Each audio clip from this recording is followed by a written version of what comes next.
ওরহমতুল্লাহি ওবরাকাতুহ। ইন্নাল হামদুলিল্লাহ নাহমাদুহু ওয়া নুসাল্লি আলা রাসূলিহিল কারীম।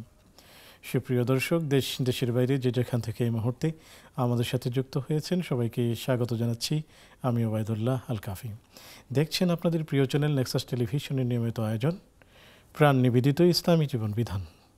সরাসরি সম্প্রচারিত এই আয়োজন শুরু করছি মহান রব্বুল আলামিনের পবিত্র নামে। বিসমিল্লাহির রহমানির রহিম। যিনি এক এবং অদ্বিতীয়, পড়ছি তার শানে সুবহানাল্লাহি ওয়া বিহামদিহি আদাদা খালকিহি ওয়া রিদা নাফসিহি ওয়া জিনাতা আরশিহি ওয়া মিদাদা কালিমাতিহি। বিশ্ব জগতের মহামানব নবী রহমত রাসূল করিম সাল্লাল্লাহু আলাইহি ওয়াসাল্লামের শানে পড়ছি আল্লাহুম্মা সাল্লি ওয়া সাল্লিম আলা আবদিকা ওয়া হাবিবিকা মুহাম্মাদিন ওয়া আলিহি ওয়া সাহবিহি আজমাইন। সুপ্রিয় দর্শক, অন্যান্য দিনের মতো আজ আমরা একটি নির্দিষ্ট বিষয় নিয়ে কথা বলবো, আর তা হলো ইসলামী সংস্কৃতির রূপরেখা। এই চমৎকার বিষয়টি নিয়ে কথা বলার জন্য এবং আপনাদের জানতে চাওয়া নানাবিধ প্রশ্নের সঠিক উত্তর দেওয়ার জন্য স্টুডিওতে আমন্ত্রিত হয়েছেন আমাদের অত্যন্ত প্রিয়জন শেখ তানজিল আহমদ হাফিজাহুল্লাহ। চলুন আমরা শেখের সাথে সালাম বিনিময় করে নিচ্ছি। আসসালামু আলাইকুম রহমতুল্লাহ। ওয়ালাইকুম আসসালাম রহমতুল্লাহ। শেখ কেমন আছেন? আলহামদুলিল্লাহ, আল্লাহ ভালো রেখেছেন। আপনারা সব ভালো আছেন? আলহামদুলিল্লাহ, আল্লাহ শুকর। আমরা নেক্সাস পরিবারের পক্ষ থেকে আপনাকে অনেক শুকরিয়া জানাচ্ছি। আপনাদেরকে ধন্যবাদ এই চমৎকার আয়োজনের জন্য। শুকরিয়া। সুপ্রিয় দর্শক, আপনাদেরকে প্রীতি ও শুভেচ্ছা জানাচ্ছি যারা এই মুহূর্তে নেক্সাসের পর্দায় চোখ রেখেছেন এবং এই আয়োজনটি উপভোগ করছেন। সুপ্রিয় দর্শক, এই জমজমাট আয়োজনের সাথে আপনি যুক্ত হয়ে যেতে পারবেন স্ক্রিনে দেখানো নাম্বার ব্যবহারের মাধ্যমে। একই সাথে ফেসবুক এবং ইউটিউবে সরাসরি সম্প্রচারিত হচ্ছে এই আয়োজন, সেখানে মূল্যবান কমেন্টস করে আমাদের সাথেই থাকবেন। চলুন আমরা কথা না বাড়িয়ে শেখের কাছে চলে যাচ্ছি ইসলামী সংস্কৃতির রূপরেখা নিয়ে আলোচনা জানতে। শেখ, যেমনটি আমরা দর্শকদেরকে জানালাম, ইসলামী সংস্কৃতির রূপরেখা আসলে ইসলাম আমাদেরকে কি ধরনের সংস্কৃতিতে অভ্যস্ত হতে বলে? ইন্নাল হামদুলিল্লাহ ওয়াসসালাতু ওয়াসসালামু আলা রাসূলিল্লাহ আম্মা বা'দ ফাউযু বিল্লাহি মিনাশ শাইতানির রাজীম। ইন্নাদ-দীনা ইনদাল্লাহিল ইসলাম।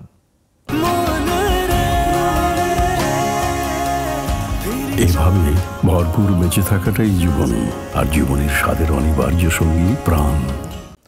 সম্মানিত দর্শক শ্রোতা যারা আমাদেরকে দেখছেন, আজকের আমাদের টপিক হলো ইসলামী সংস্কৃতির রূপরেখা।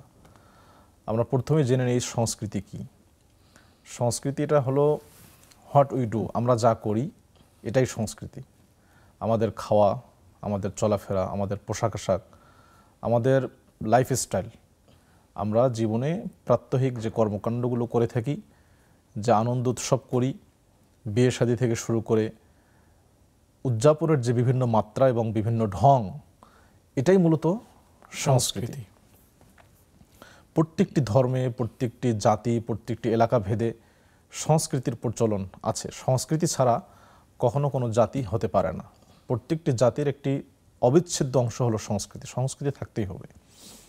ঠিক তেমনি ইসলামেরও একটি সুন্দর, আকর্ষণীয়, নান্দনিক সংস্কৃতি আছে, যেটা না জানার কারণে কিংবা ভালো করে না জানার কারণে আমরা অন্য সংস্কৃতি গ্রহণ করতে ইচ্ছুক, অন্য সংস্কৃতি গ্রহণ করে গর্ববোধ করি। অথচ ইসলাম খুব চমৎকারভাবে যে সংস্কৃতি উপহার দিয়েছে বিশ্ববাসীকে, এর মতো সংস্কৃতি বিশ্বে অন্য কোনো ধর্ম, অন্য কোনো বর্ণ, ভাষা, জাতি কেউ উপহার দিতে পারেনি এবং পারবেও না। আমরা সেই বিষয় নিয়ে আসব। আমাদের মুসলিমদের সবচেয়ে বড় সমস্যা হলো এই, ইসলাম যে একটি পরিপূর্ণ জীবন ব্যবস্থা, জীবনের সকল অনুষঙ্গ ইসলামের মধ্যে উপস্থিত, বিদ্যমান এবং তা প্রগতিশীল, নিত্য নতুন, সেকেলে নয়, এটা আমরা অনেকেই বিশ্বাস করি না অথবা আসলে জানিই না। এজন্যই আমরা ইসলামী সংস্কৃতি বলতে শুধু দাড়ি টুপি অথবা লম্বা জামা অথবা ঈদের নামাজ পড়তে সময় নতুন জামা পরা, এই টুকটাক কয়েকটি কর্মকাণ্ডকেই ইসলামী সংস্কৃতি বলে আমরা চালিয়ে দেই বা জানি, বিশ্বাস করি। অথচ ইসলামের প্রতিটি, আপনার জীবনের প্রতিটি অনুষঙ্গেই ইসলামের সংস্কৃতি বিদ্যমান। আমরা সেটাই ইনশাল্লাহ জানার চেষ্টা করব। আল্লাহ তাআলা পবিত্র কোরআনুল কারীমে বলছেন, আল-ইয়াওমা আকমালতু লাকুম দীনাকুম ওয়া আতমামতু আলাইকুম নি'মাতি ওয়া রাদিতু লাকুমুল ইসলামা দীনা। আজকে আমি তোমাদের জন্য দিনকে পরিপূর্ণ করে দিলাম। এই দিন বলতে ইসলামের যাবতীয় বিধিবিধান, হুকুম আহকাম, হালাল হারাম, জায়েজ নাজায়েজ, আমাদের টোটাল লাইফস্টাইল, জীবন ব্যবস্থা, কোড অফ লাইফ, এটা কমপ্লিট সুতরাং একথা বলার কোনো অবকাশ নেই যে আমরা নামাজ কালাম এগুলো ইসলাম মোতাবেক পড়ব, আনন্দ উদযাপন করব অন্যজনের কাছ থেকে ধার করে নিয়ে, যেটা আজকে সমাজে হচ্ছে। একথা বলার কোনো সুযোগ নেই। ইসলামী সংস্কৃতির বৈশিষ্ট্য কী, এটা খুবই গুরুত্বপূর্ণ। ইসলামী সংস্কৃতির সর্বপ্রথম যে বৈশিষ্ট্য আমরা বলতে পারি সেটি হলো এই সংস্কৃতি আল্লাহ প্রদত্ত। এটা মানব রচিত কোনো সংস্কৃতি নয়। কোনো জাতি একত্রিত হয়ে তাদের চিরাচরিত কালচারকে গ্রহণ করা এবং সেটাকে নানান রূপ দেয়া, এটাই ইসলামের সংস্কৃতি নয়, বরং ইসলামের সংস্কৃতি হলো সরাসরি আল্লাহ প্রদত্ত। এটি হলো ইসলামী সংস্কৃতির সবচেয়ে মৌলিক এবং সবচেয়ে আকর্ষণীয় একটি বৈশিষ্ট্য। কারণ আল্লাহর পক্ষ থেকে যা এসছে তা মানব জাতির কল্যাণের জন্যই, এবং এতেই প্রকৃত সফলতা আছে, এতে কোনো ভুল নেই। পক্ষান্তরে অন্যান্য যে সংস্কৃতিগুলো আমরা পৃথিবীতে দেখতে পাচ্ছি, সেখানে হয় ক্ষতিকর দিক আছে নানাবিধভাবে, অথবা সেখানে ক্ষতিকর দিক না থাকলেও মানব জাতির কোনো উপকার নেই। পক্ষান্তরে ইসলামের যা সংস্কৃতি টোটালটা আল্লাহর পক্ষ থেকে, এবং সেটা উন্নত জীবনবোধ, উন্নত জীবনাচারের পথ নির্দেশ করে আল্লাহ প্রদত্ত সংস্কৃতি হওয়ার কারণে। ইসলামী সংস্কৃতির মৌলিক আরেকটি বৈশিষ্ট্য হলো এই সংস্কৃতি তাওহীদ ভিত্তিক সংস্কৃতি। এই সংস্কৃতির প্রধান উপাদান বা প্রধান কেন্দ্রবিন্দু হলেন আল্লাহ সুবহানাহু ওয়া তাআলা। এই সংস্কৃতির টোটালটাই, ইসলামের সব কিছুই আল্লাহকে কেন্দ্র করে আবর্তিত হয়ে থাকে। আমাদের সালাত, আমাদের যাকাত, আমাদের হজ, কোরবানি, আমাদের যাবতীয় কর্মকাণ্ড আমরা যাই করি না কেন, আমরা যদি দেশেরও কোনো কাজ করি, সীমান্ত পাহারা দেই, মুসলিম ভূখণ্ড পাহারা দেই, আমাদের সার্বিক কর্মকাণ্ড, আমাদের কথা, আমাদের এই যে প্রোগ্রাম আমরা করছি, দ্বীনি প্রোগ্রাম, আমাদের যাবতীয় জ্ঞানের চর্চা, সব কিছুতেই আল্লাহর সন্তুষ্টি এবং আল্লাহ কেন্দ্রিক হয়ে থাকে। সুতরাং যে জায়গায় আল্লাহ নেই, অথবা যে জায়গায় আল্লাহর সাথে অন্য কেউ শিরিক মিশ্রিত আছে, সেটা কখনো ইসলামী সংস্কৃতি হতে পারে না। ইসলামী সংস্কৃতির অবশ্যই মৌলিক বৈশিষ্ট্য হবে সেখানে আল্লাহ কেন্দ্রিক সব কিছু আবর্তিত হতে হবে। এটা হলো ইসলামী সংস্কৃতির অন্যতম মৌলিক একটি বৈশিষ্ট্য। ইসলামী সংস্কৃতির আরেকটি মৌলিক বৈশিষ্ট্য হলো, আপনি যদি একটু ইতিহাস পড়েন তাহলে দেখবেন যে বর্তমান পর্যন্ত বিশ্বে দুইটি বিপরীতমুখী আদর্শ উপস্থাপিত হয়েছে। একটি আদর্শ হলো মানুষের আত্মা নিয়ে, মানুষের রূহ নিয়ে, মানুষের মনোজগৎকে নিয়েই শুধু কাজ করছে, মানুষের দেহ, শরীর ইত্যাদির কোনো গুরুত্ব দেয়নি। যারা ভাববাদী, যারা বস্তু জগৎকে অস্বীকার করে, যারা ভাবের জগতে এবং আধ্যাত্মিকভাবে উন্নতি করতে চায়, তারা শরীরকে বাদ দিয়ে কেবল আত্মার চিকিৎসা করেই এবং আত্মার বিভিন্নভাবে উন্নত করার চেষ্টা করে। ফলে এই সংস্কৃতিতে যারা অভ্যস্ত, তারা শরীরের যত্ন না নিয়ে এটা একটা বায়াসড হয়ে যায় এক সময়, যেটা আমরা বিশ্বের ইউরোপের ইতিহাসে দেখেছি। এর বিপরীতে বর্তমান যে পুঁজিবাদী বিশ্ব ব্যবস্থা, এই পুঁজিবাদের টোটাল টার্গেট হলো আপনার শরীর। এই পুঁজিবাদের সমস্ত আয়োজন, সমস্ত খরচ, সমস্ত ইনভেস্ট, এটা শুধুমাত্র মানুষের শরীরের বিনোদনের জন্য। এখানে আত্মার কোনো খোরাক নেই, মানুষের রুহের কোনো খোরাক নেই, এখানে মনোজগৎকে আত্মিক প্রশান্তির কোনো কিছু অবশিষ্ট নেই। এই দুইটা বিপরীতমুখী আদর্শ সংস্কৃতি বিশ্ব উপস্থাপিত হয়েছে, এবং এই সংস্কৃতিকে কেন্দ্র করেই ব্যবসা বাণিজ্য, বিভিন্ন মতাদর্শ, বিভিন্ন আইডিওলজি গড়ে উঠছে। ইসলামের অন্যতম বৈশিষ্ট্য হলো এই দুইটি বিপরীতমুখী এবং দুইটি সম্পূর্ণ প্রান্তিক এবং ভ্রান্ত মতাদর্শের মধ্যমপন্থী একটি ব্যবস্থা, সংস্কৃতি বিশ্ববাসীকে ইসলাম উপহার দিয়েছে। ইসলাম যেমনভাবে বলছে যে আপনার আত্মার চর্চা করতে হবে, আত্মার যত্ন নিতে হবে, যেমনটি নবী সাল্লাল্লাহু আলাইহি ওয়াসাল্লাম হাদিসে বলছেন, আলা ইন্না ফিল জাসাদি মুদগা ইদা সলুহাত সলুহাল জাসাদু কুল্লু ওয়া ইদা ফাসাদাত ফাসাদাল জাসাদু কুল্লু আলা ওয়াহিল কলব। শরীরের এমন একটি গোশতের টুকরা আছে যা সুস্থ হলে পুরো শরীর সুস্থ থাকে, ভালো থাকে, যা নষ্ট হয়ে গেলে পুরো শরীর নষ্ট হয়ে যায়, সেটি হলো কলব। অর্থাৎ ইসলাম আত্মার গুরুত্ব দিয়েছে। আল্লাহ কোরআনে বলছেন, আলা বিযিক্রিল্লাহি তাতমাইন্নুল কুলুব ইল্লা মান আতাল্লাহা বিকলবিন সালিম। যারা প্রশান্ত হৃদয় নিয়ে আল্লাহর দরবারে উপস্থিত হবে কিয়ামতের দিন, তারা নাজাত পাবে। তাহলে ইসলাম রুহের, আত্মার, আধ্যাত্মিক মনোজগতের অবশ্যই গুরুত্ব দিয়েছে, কিন্তু ইসলাম শরীরের গুরুত্ব কম দেয়নি। ইসলাম শরীরকে ঠিক রেখে বাহ্যিক বস্তু জগৎকে ঠিক রাখার ব্যাপারেও যথেষ্ট গুরুত্ব দিয়েছে। আমরা আসবো ইনশাআল্লাহ। একজন দর্শককে যুক্ত করে নিই। ইনশাআল্লাহ। আসসালামু আলাইকুম ওয়া রাহমাতুল্লাহ। ওয়ালাইকুম আসসালাম ওয়া রাহমাতুল্লাহ। হুজুর, জি আমার প্রশ্ন হচ্ছে যে এখন ওই যে আমাদের পাশেই কোরিয়ানা পদ্ধতিতে কোরআন শিখাচ্ছে একজন হুজুর। জি তো এই পদ্ধতি এবং ওই পদ্ধতির মতো একটা কোরআন শরীফও দেখছি আমি। তো ওই পদ্ধতিতে কোরআন শিখাটা কি সহি এটা জানতে চাচ্ছি। আর ওদের কোরআন শরীফে বাংলায় কোনো উচ্চারণ নাই, তবে এই যে তাসদিদের এক আলিফ দুই আলিফ এইসব চিহ্ন দেওয়া আছে। হ্যাঁ, সেই ক্ষেত্রে এই কোরআনটা হাদিয়া করা কি ঠিক হবে? আর একটা প্রশ্ন হচ্ছে, আমি একজনকে একটা টয়লেট তৈরি করে দিতে চেয়েছিলাম। তো এখন খরচের হিসাব নিয়ে দেখা যাচ্ছে খরচটা আমার মানে ধারণার চেয়ে বেশি। ঠিক আছে, তো সেক্ষেত্রে আমাকে আরেকজন আমার সঙ্গে সহযোগী হইতে চায়। হ্যাঁ, জি। তো এটা কি করা যাবে নাকি আমাকেই করতে হবে? আমি তো নিয়ত করেছিলাম যে বাবার সওয়াবের উছিলায় একজনকে এটা করে দিব। সেক্ষেত্রে কি ওকে সহযোগী নেওয়া যাবে নাকি আমাকেই করতে হবে?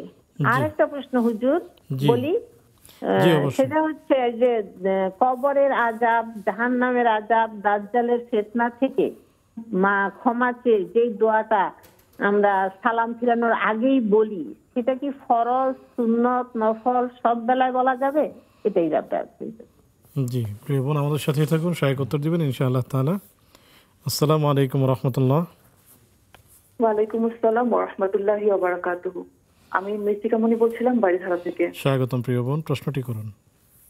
শাইখ, আমার ফার্স্ট কোয়েশ্চেন হচ্ছে, আমরা জানি, মানি এবং বিশ্বাস করি যে আল্লাহ তাআলা is the best planner, but তারপর দেখা যায় অ্যাজ এ হিউম্যান বিইং আল্লাহ তাআলার সব ডিসিশন মানতে আমাদের অনেক কষ্ট হয়ে যায়। তো এই ধরনের গুনার জন্য আল্লাহ তাআলা আমাদেরকে কি ধরনের পানিশমেন্ট দিবেন? জি, আরো কোনো প্রশ্ন? আর একটা কোয়েশ্চেন হচ্ছে যে আল্লাহ তাআলার সিফাতি নামগুলো আমি যদি বাংলায় উচ্চারণ করে আল্লাহ তাআলার কাছে কোনো দোয়া করি, সেক্ষেত্রে আমার দোয়াগুলো কি কবুল হওয়ার কোনো সম্ভাবনা আছে? জি, প্রিয় বোন আমাদের সাথেই থাকুন, শায়েখ উত্তর দিবেন ইনশাআল্লাহ তাআলা। সুপ্রিয় দর্শক, দেখছেন আপনাদের প্রিয় আয়োজন ইসলামী জীবন বিধান। অনুষ্ঠানের এই পর্যায়ে নিচ্ছি ছোট্ট একটি বিজ্ঞাপন বিরতি, ফিরছি একটু পর, আমাদের সাথেই থাকুন।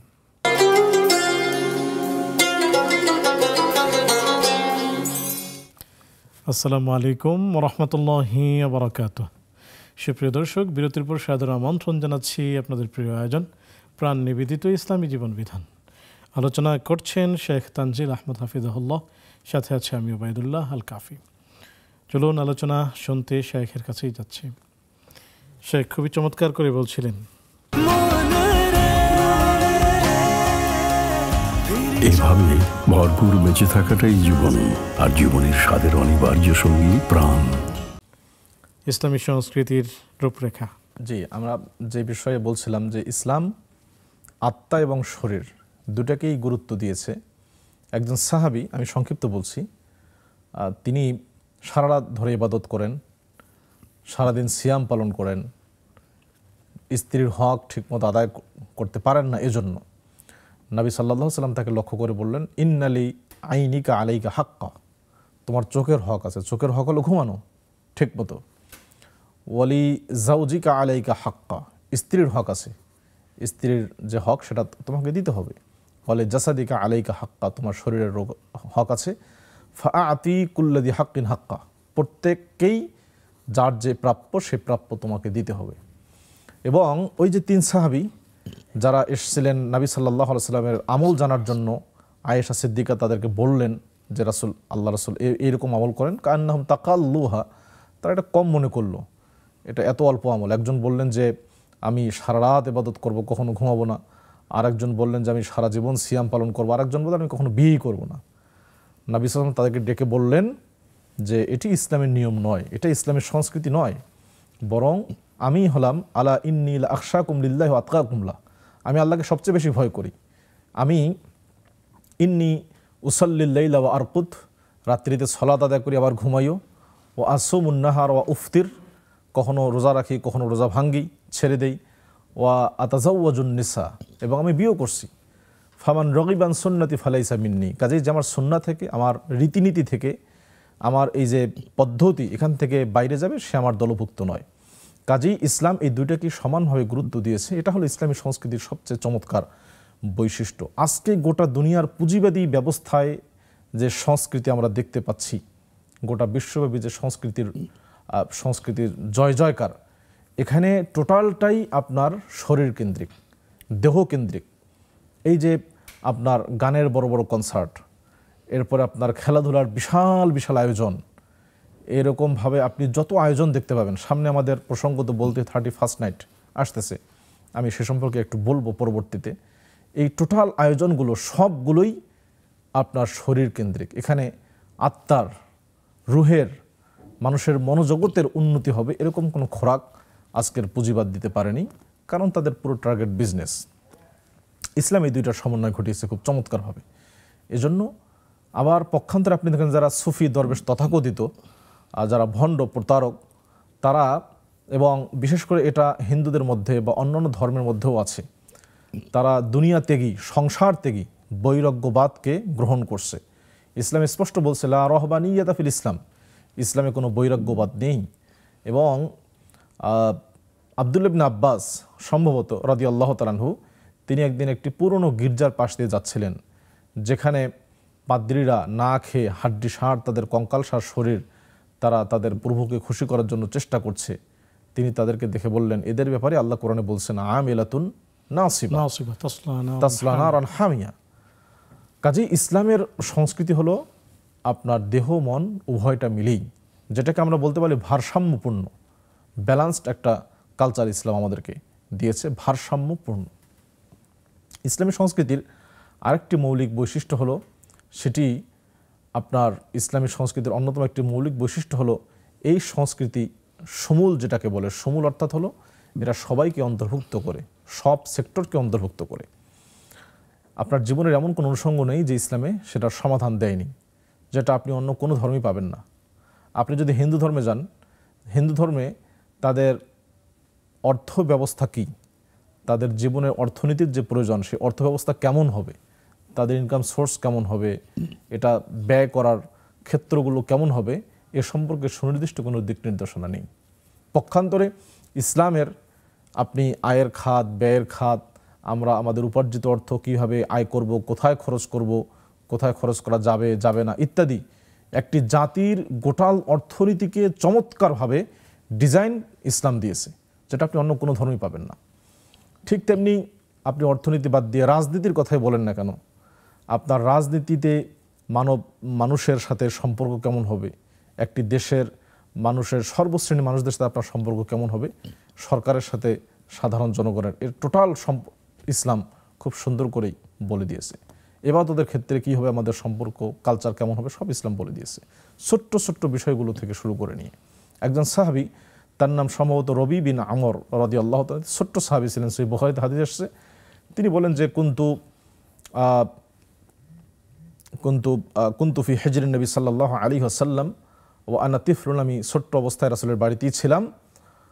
ওয়া কানাত ইয়াদি তাতিশু ফি সহফা, আমার হাত প্লেটের, খাবারের প্লেটের চারদিকে ঘোরাফেরা করতো, বাচ্চারা যেভাবে খায় এক জায়গায় হাত থাকে না। তখন নবী সাল্লাল্লাহু আলাইহি ওয়াসাল্লাম তাকে ডেকে বলেন, ইয়া গোলাম সাম্মিল্লাহ, হে বৎস তুমি আগে বিসমিল্লাহ বলো, অকুল বিয়ামিনিক, ডান হাত দিয়ে খাও, অকুল মিম্মা ইয়ালিক, এবং তোমার সামনের থেকে তুমি খাও, প্লেটের মাঝখানে হাত দিও না। ছোট্ট বিষয়, কিন্তু নবী সাল্লাল্লাহু আলাইহি ওয়াসাল্লাম সেটা শিখিয়ে দিয়েছেন।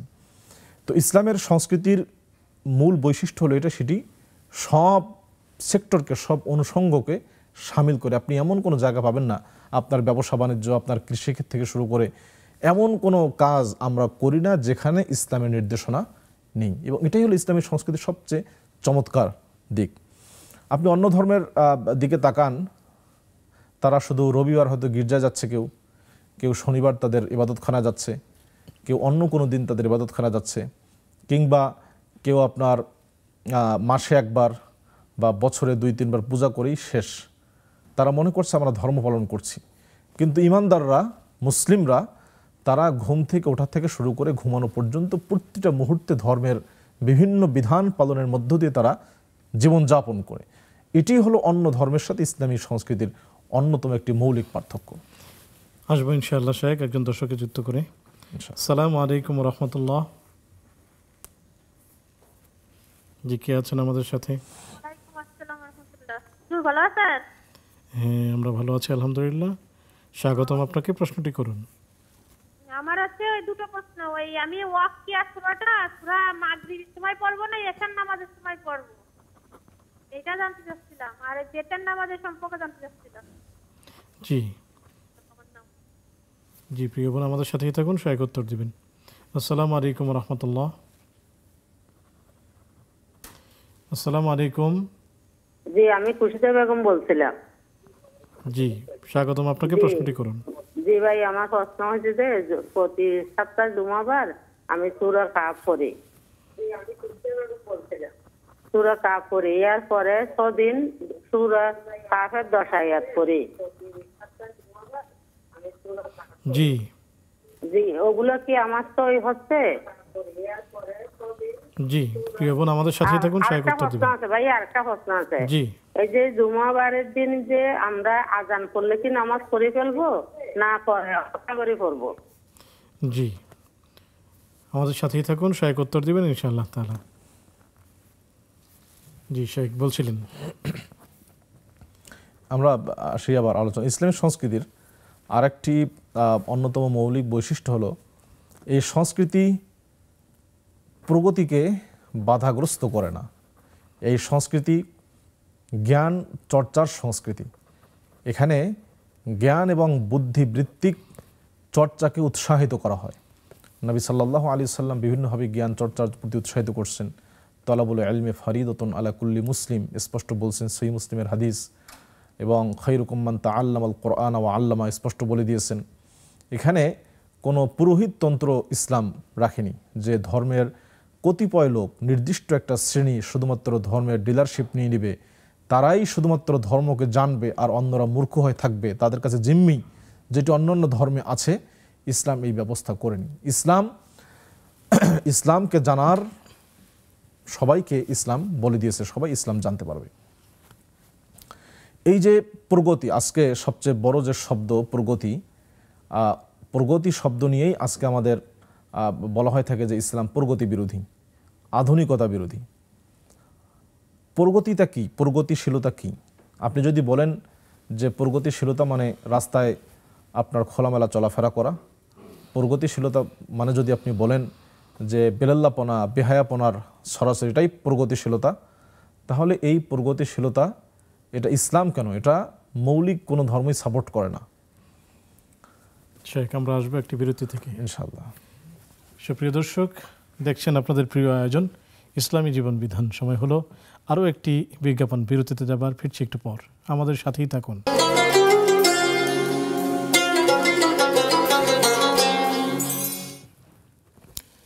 আসসালামু আলাইকুম রহমতুল্লাহি বারাকাতুহু।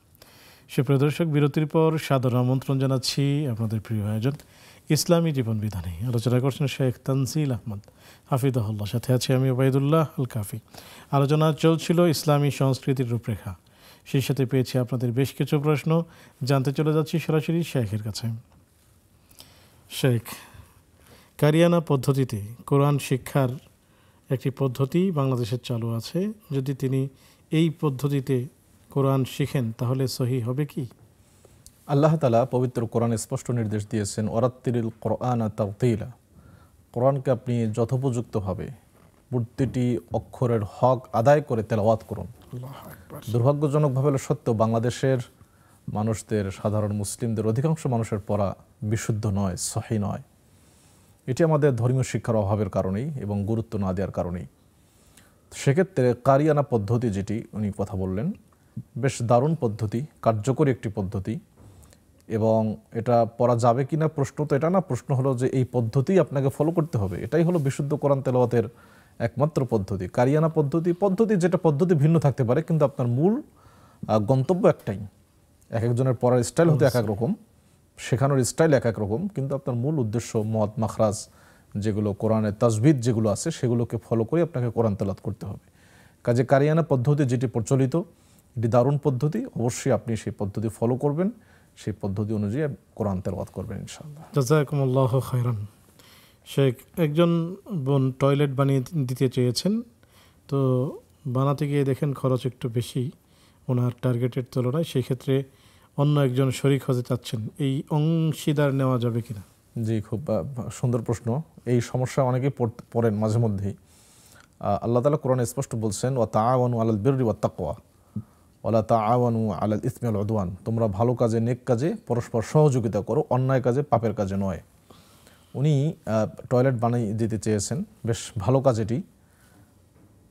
যদি তার টার্গেটের বেশি হয়ে যায় তাহলে তিনি অবশ্যই অন্যের সহযোগিতা নিয়ে সেটি বানিয়ে দিতে পারবেন, এতে কোনো সমস্যা হবে না। বরং এতে ভালো কাজে অন্যদেরকে সহযোগিতা, অন্যদেরকে অংশীদার করানো, এটিও আপনি সব পাবেন, যে আপনার এই ভালো কাজে অন্যদেরকে অংশগ্রহণের আপনি সুযোগ করে দিলেন, এটিও একটি সবের অন্যতম কারণ হবে।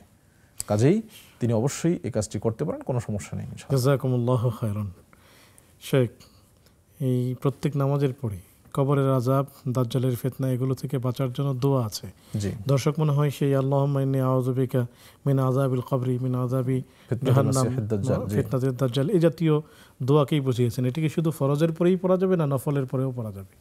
ফরজের সালাম ফেরানোর আগের কথা। জি, নবী সাল্লাল্লাহু আলাইহি ওয়াসাল্লাম স্পষ্ট বলছেন, আরবাউ কালিমাতিন, 4টি বাক্য এমন আছে যদি কোনো ব্যক্তি প্রতি সালাতে পড়ে তাহলে দাজ্জালের ফিতনা থেকে আল্লাহ তাকে হেফাজত করবেন। আল্লাহু আকবার। তো সেই 4টি কালিমা হলো এটা, আল্লাহুম্মা ইন্নী আউযু বিকা মিন আযাবিল কবরি ওয়া মিন আযাবি জাহান্নাম ওয়া মিন ফিতনাতিল মাসিহিদ দাজ্জাল ওয়া মিন ফিতনাতিল মাহইয়া ওয়াল মামাত, অন্য রিওয়ায়াতে আসছে মিন ফিতনাতিল মা'সামি ওয়াল মাগরাম, ঋণ থেকে।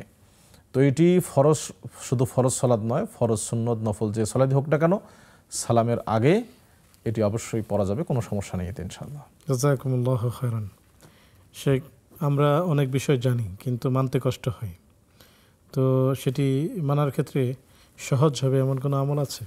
হ্যাঁ, আমাদের এই বোন খুব সুন্দর প্রশ্ন করছেন। হুবহু এই প্রশ্নটি একজন সাহাবী নবী সাল্লাল্লাহু আলাইহি ওয়াসাল্লামকে করেছিলেন। আমার মনে পড়লো এই প্রশ্নটি শুনেই।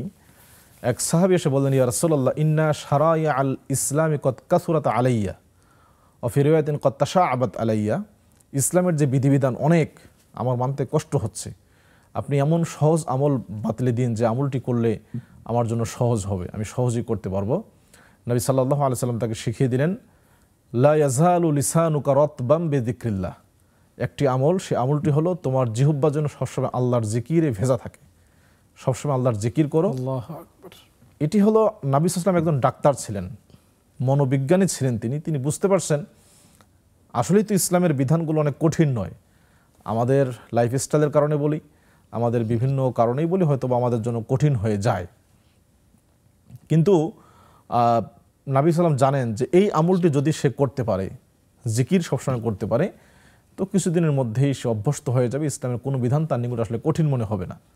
তো আমাদের এই বোনকে এবং যারা দর্শক শ্রোতা দেখছেন তাদেরকে অনুরোধ করব, সবসময় আল্লাহর জিকির যেন অভ্যস্ত হই, ইসলামের বিধানগুলো। উনি আরও প্রশ্ন করলেন যে কোনো পানিশমেন্ট আছে কিনা। ইসলামের যে ফরজ বিধান, আবশ্যিক বিধান, যেগুলো ম্যান্ডেটরি, সেগুলোর জন্য অবশ্যই পানিশমেন্ট আছে, দুনিয়াতেও আছে, আখেরাতেও আছে। দুনিয়ায় যদি আপনি বেঁচেও যান, আখেরাতে এটা পেতে হবে যদি তওবা না করেন। আর আল্লাহ যদি মাফ করে দেন সেটা আল্লাহর ইচ্ছা, কিন্তু নিয়ম অনুযায়ী আপনাকে পানিশমেন্ট পেতে হবে। আর যেগুলো সুন্নাহ, নফল, সেগুলোর জন্য কোনো পানিশমেন্ট নেই, কোনো শাস্তির ব্যবস্থা নেই, কিন্তু এগুলো করলে আপনার ফরজ ইবাদত সৌন্দর্যমণ্ডিত হয়। এবং কিয়ামতের দিন যখন কোনো বান্দার সলাত একটু কমে গেল, তখন আল্লাহ বলবেন যে ফেরেশতা, তোমার দেখো তো, উনজুরুল আবদি হাল্লাহু মিন তাতাওয়ুইন, তার কোনো নফল ইবাদত আছে কিনা, যদি থাকে তাহলে নফল ইবাদত দিয়ে ফরজকে পূর্ণ করে দেওয়া হবে।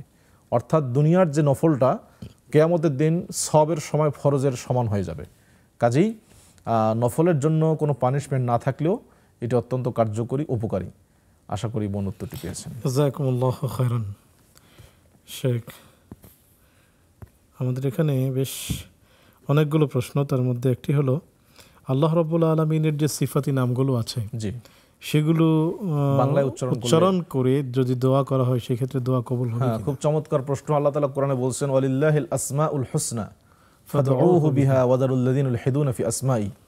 আল্লাহর অনেকগুলো সুন্দর সুন্দর নাম আছে, তোমরা সেই নামগুলো দিয়ে, নামগুলোর মাধ্যমে আল্লাহর নিকটে দোয়া করো, আল্লাহর নিকটে চাও। এবং আল্লাহর এই নামগুলোর ব্যাপারে বিশ্বনবী সাল্লাল্লাহু আলাইহি হাদিসে বলছেন, ইন্না লিল্লাহি ইন্নালিল্লাহি ইন্নালিল্লাহি মিআতা তাআলা 99 ইসমান মিআতান ইল্লা ওয়াহিদা মান আহসাহা দাখালাল জান্নাহ।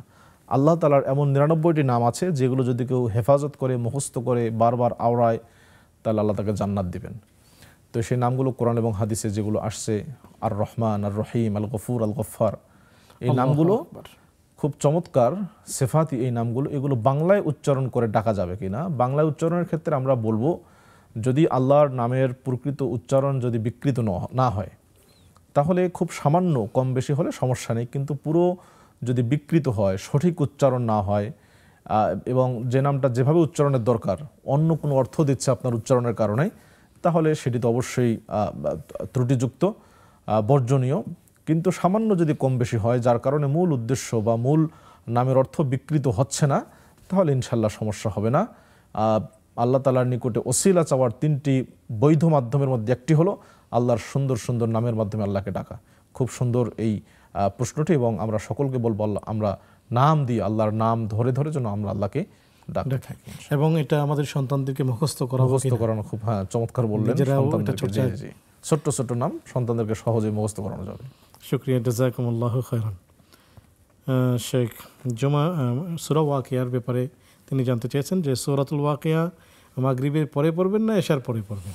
হ্যাঁ, সূরা ওয়াকিয়ার ব্যাপারে ফজিলতের যে হাদিসটি আমাদের সমাজে প্রচলিত আছে এবং অনেকেই সেটা আমল করে থাকেন, এটি তিরমিজিতে হাদিস এসেছে। আব্দুল্লাহ বিন মাসউদ রাদিয়াল্লাহু তাআলা আনহু তিনি তার মেয়েদেরকে শিক্ষা দিয়েছিলেন মর্মে একটি হাদিস এসেছে।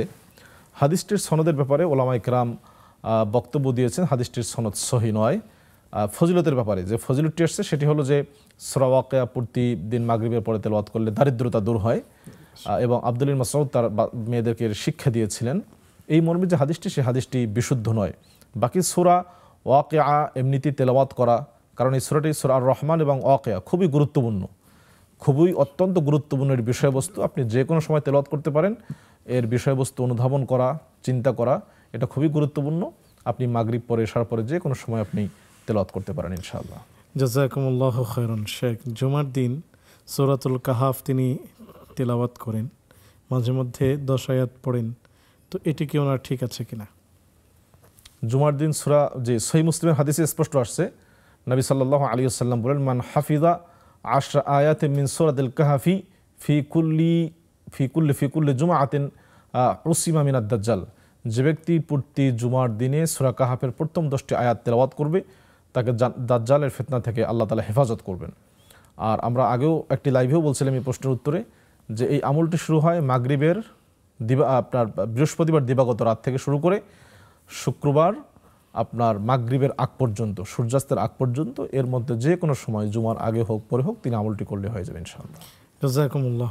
শেখ একজন বোন জানতে চেয়েছেন যে জুমার আজান যখন হয়, আজানের সাথে সাথেই উনি নামাজ পড়ে নেবেন না পরে পড়বেন? এভাবে ভরপুর বেঁচে থাকাটাই জীবন, আর জীবনের স্বাদের অনিবার্য সঙ্গী প্রাণ। জুমার আজান না যে কোনো দিনের? জুমার দিনের। আচ্ছা, জুমার দিনে যদি মসজিদে মহিলাদের যাওয়ার কোনো ব্যবস্থা না থাকে, বাড়িতেই যদি তিনি পড়তে চান, তাহলে তিনি তো জোহরের সালাত পড়বেন। আর জোহরের সালাতের জন্য ওয়াক্ত হওয়া শর্ত, মহিলাদের জন্য আজানটা শর্ত নয়। তো যদি ওয়াক্ত হয়ে যায় তিনি পড়তে পারেন বাড়িতে। এক্ষেত্রে এটা আবশ্যক নয় যে পুরুষরা বা মসজিদে নামাজ হলো কিনা। এটা অনেকেই লক্ষ্য করেন যে মসজিদে নামাজ হয়ে যায় তারপর মহিলারা পড়েন, এটা আবশ্যক নয়। বরং তিনি আগে পরে যখন পড়তে ওয়াক্ত হলেই তিনি পড়তে পারবেন, কোনো সমস্যা নেই। খাবারের সাথে মিলান, যে খাবার আগে পুরুষরা খাবে পরে। হ্যাঁ, জি। শুকরিয়া, জাযাকুমুল্লাহ। সুপ্রিয় দর্শক, দেখছেন আপনাদের প্রিয় আয়োজন ইসলামী জীবন বিধান। সময় হলো আরও একটি বিরতিতে যাবার, ফিরছি একটু পর, আমাদের সাথেই থাকুন।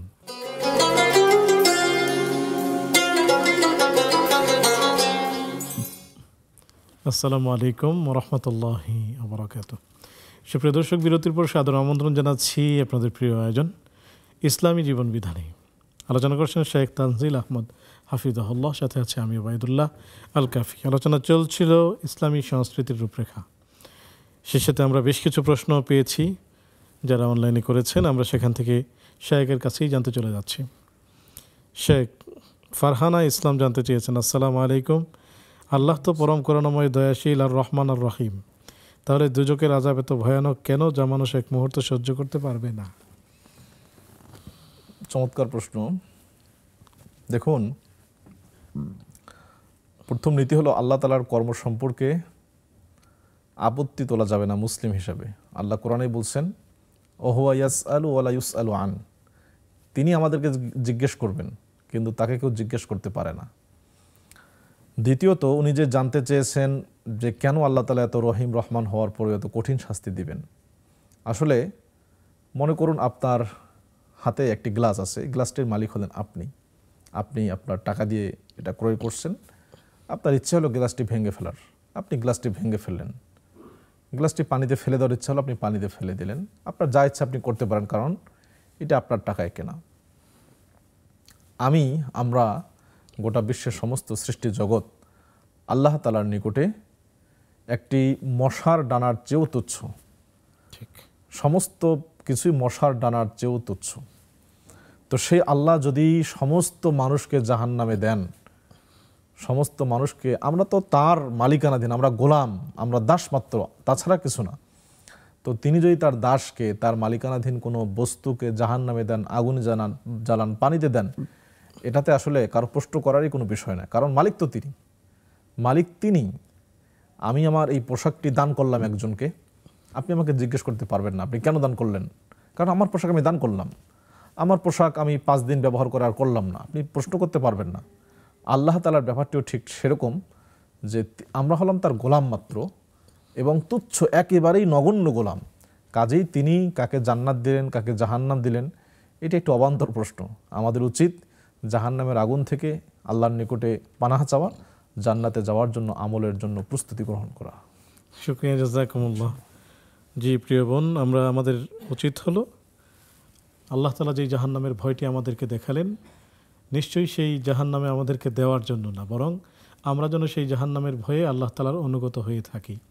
আপনাকে আপনার আম্মু হয়তো কখনো রাগ করে বলেন বের হয়ে যা, অর্থ এই নয় যে ঘর থেকে বের হয়ে যা, বরং উদ্দেশ্য হলো তুমি অনুগত হও, তুমি আমার কথা মেনে চলো। তো আল্লাহ রাব্বুল আলামিনের জাহান্নামের ভয়াবহতা তুলে ধরার অর্থ হলো তিনি সেই জাহান্নামে আমাদেরকে দিতে চান না, বরং তিনি চান আমি যেন ভালো হয়ে চলি, আমি যেন ইবাদত গুজার হই। আমি যদি ইবাদত করি আমি নিজে ভালো থাকবো, সুস্থ থাকবো। মূলত আল্লাহ রাব্বুল আলামিন আমার সুস্থতাই কামনা করছেন, যেহেতু তিনি রহমান। শেখ, আমরা আপনার কাছে জানতে চাইব, সৈয়দা মিম জানতে চেয়েছেন, সদকা এবং দান করা কোনটাতে কেমন সওয়াব এবং কেন করা উচিত? সদাকার বাংলায় তো হলো দান। সম্ভবত উনি জানতে চেয়েছেন যে কাউকে দান করা এবং কাউকে হাদিয়া দেওয়া, গিফট দেওয়া, এটির মধ্যে কোনো পার্থক্য আছে কিনা বা কোনটির সব বেশি, অথবা উনি সদকার অর্থ জানেন না। হ্যাঁ, এটি হতে পারে, কারণ সদাকা এবং দান একই জিনিস।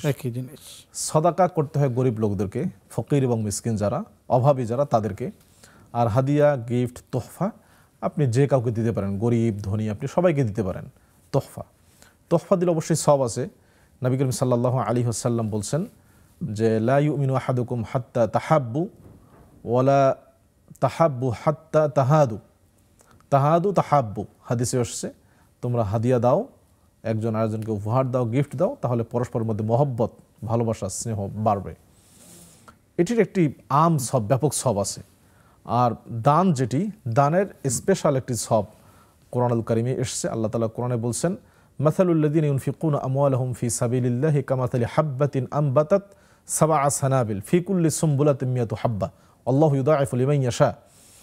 যদি কেউ 1 টাকা দান করে, সহজ অর্থে 1 টাকা দান করলে তার সর্বোচ্চ 700 গুণ, বরং আল্লাহ চাইলে কারো নিয়তের উপরে ভিত্তি করে, যার নিয়ত যত বেশি খালেস, পিওর হবে, আল্লাহ তাকে আরও বেশি সব দিতে পারেন। তবে মিনিমাম 700 গুণ সব তিনি পাবেন 1 টাকা দান করলে। এটি হলো দানের সব। আর হাদিয়া তোহফার সুনির্দিষ্ট কোনো সব নেই, এটির সব আল্লাহ তাআলাই ভালো জানেন। এটার নির্দিষ্ট কোনো সব কোরআন এবং হাদিসে আসেনি। শুকরিয়া, জাযাকুমুল্লাহ। শেখ, আমাদের মাহফুজা মুস্তফা জানতে চেয়েছেন, যেসব ব্যাংকে ইসলামী আইন এবং সুদ 2টা অপশন আছে, সেই ব্যাংকে ইসলামী আইন অনুযায়ী টাকা রেখে মুনাফা নিলে কি গুনাহ হবে? চমৎকার প্রশ্ন। আমাদের যে বর্তমান ব্যাংকিং ব্যবস্থা, ইসলামী ব্যাংকিং সিস্টেমটাকে মানুষ এতটাই গ্রহণ করছে, আমাদের যে সুদী ব্যাংকগুলো বাধ্য হয়ে তাদের ইসলামিক উইন্ডো খুলতে বাধ্য হয়েছে, যে পাবলিকের একটা ডিমান্ড ইসলামিক উইন্ডোর জন্য থাকে। এই জন্য অনেক ব্যাংকগুলো যেগুলো মূলত কনভেনশনাল, সেগুলোতে প্রত্যেকটাতে আপনার ইসলামিক উইন্ডো আছে। এটা খুব ভালো। এখন আমরা সেখানে টাকা রেখে মুনাফা নিতে পারবো কিনা, যেটি মুদারাবা সিস্টেম, মুদারাবা অ্যাকাউন্ট খুলে সেখানে ব্যাংক এবং আমার টাকা, ব্যাংকের আপনার পরিশ্রম, ব্যাংকের ব্যবসা, সেখান থেকে লভ্যাংশ আমি নিতে পারবো কিনা। ইসলামী নিয়ম হলো যদি ব্যাংক আপনার লাভ লোকসান দুটারই সুযোগ রাখে, যে আপনার টাকা আপনার পুঁজি, আমার শ্রম, ব্যবসা, তবে লাভ লোকসান যা হবে আপনাকে উভয়টাই নিতে হবে। লাভ হলে আপনার আমার এত পার্সেন্টেজ, লোকসান হলেও আপনার আমার এত পার্সেন্টেজ, যদি এমনটা তারা রাখে বলে, তাহলে সেখানেও টাকা রেখে আপনি মুনাফা নিতে পারেন। শর্ত হলো যে আপনি সর্বোচ্চ চেষ্টা করবেন পরিপূর্ণভাবে বা সর্বোচ্চ ইসলাম পালন করে যে ব্যাংকগুলো, চেষ্টা করে যে ব্যাংকগুলো, যদি পরিপূর্ণভাবে সম্ভব নয়, যেগুলো চেষ্টা করে সেখানে রাখার জন্য, যদি সেটা সম্ভব নাই হয়, তাহলে এই সমস্ত ব্যাংকে যে ইসলামিক উইন্ডো আছে সেখানে যদি এই শর্ত দেয় যে লাভ লোকসান উভয়টা আপনাকে নিতে হবে, তাহলে আপনি সেখান থেকেও টাকা নিতে পারেন ইনশাআল্লাহ। জাযাকুমুল্লাহ। শেখ, বাংলায় উচ্চারণ দেওয়া নাই, তবে তাজবিদের সঙ্গে উচ্চারণের সুবিধার জন্য কিছু সাংকেতিক চিহ্ন আছে, এমন কোরআন শরীফ তেলাওয়াত করা কি ঠিক আছে কিনা জানাবেন।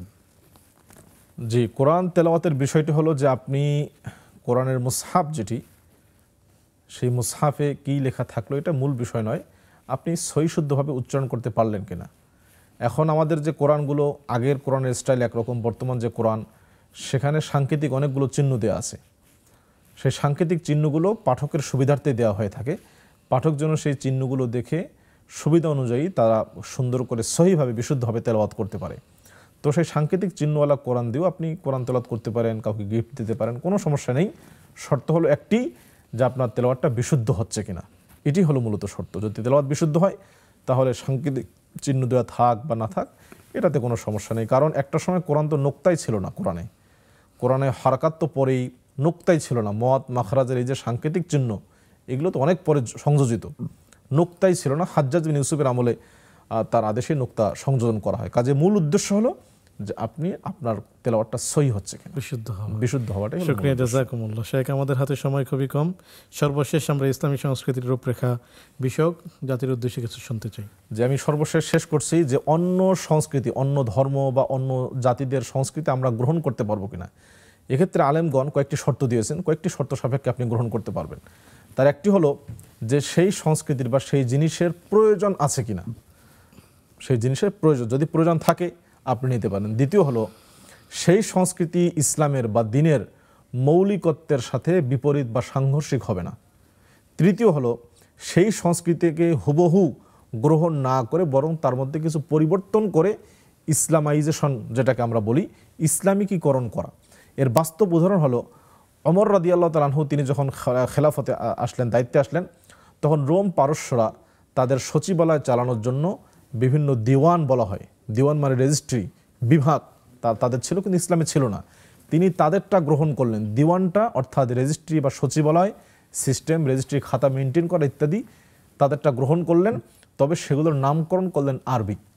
এখানে আমাদের প্রথম শর্ত প্রয়োজন আছে, আমরা গ্রহণ করছি অন্যেরটা। দ্বিতীয় হলো এই বিষয়টা ইসলামের বা দ্বীনের মৌলিক কোনো বিষয়ের সাথে সাংঘর্ষিক নয়। তৃতীয় হলো তিনি সেটাকে আরবীকরণ করছেন, ইসলামাইজেশন করছেন। কাজেই যদি আমরা অন্যেরটা গ্রহণ করতেও চাই, প্রয়োজন আছে কিনা এবং সেটা দ্বীনের কোনো বিষয়ের সাথে সংঘর্ষ হচ্ছে কিনা। তৃতীয় হলো যে সেটাকে আমরা ইসলামীকরণ করেই সেটা পালন করব, তবেই অন্যের সংস্কৃতি গ্রহণ করা যাবে। আমি আশা করি আমাদের শ্রোতারা, আমরা বিশ্বাস করি, এটা আমাদের ইয়াকিন এবং ইমান, যে ইসলাম হলো পরিপূর্ণ জীবন ব্যবস্থা, ইসলাম পরিপূর্ণ জীবন দিয়েছে। কাজে আমরা ইসলামকে ভালো করে জানি, চর্চা করি, ইনশাআল্লাহ আমাদের পুরো জীবন সুখময়, শান্তিময় হয়ে উঠবে। অনেক শুকরিয়া, জাযাকুমুল্লাহু খাইরান। সুপ্রিয় দর্শক, আপনাদেরকে অনেক অনেক শুভেচ্ছা এবং শুকরিয়া জানাচ্ছি যারা এ পর্যন্ত আমাদের আয়োজনটি দেখেছেন। সুপ্রিয় দর্শক, আমরা মুসলিম, আল্লাহ তাআলা আমাদের মালিক এবং তার গোলামির মধ্যেই আমরা আমাদের অন্তরের তৃপ্তি খুঁজে পাই। তো আমাদের এই সংস্কৃতি হোক ইসলামী সংস্কৃতি, আল্লাহ রাব্বুল আলামিনের শেখানো সংস্কৃতি, নবীজি সাল্লাল্লাহু আলাইহি ওয়াসাল্লামের সেই সুন্নাহ সম্মত পদ্ধতি এবং পন্থায় আগামী পর্ব দেখার আমন্ত্রণ জানিয়ে আজকের মতো বিদায় নিচ্ছি। সে পর্যন্ত ভালো থাকুন, সুস্থ থাকুন। আসসালামু আলাইকুম ওয়া রাহমাতুল্লাহি ওয়া বারাকাতুহু।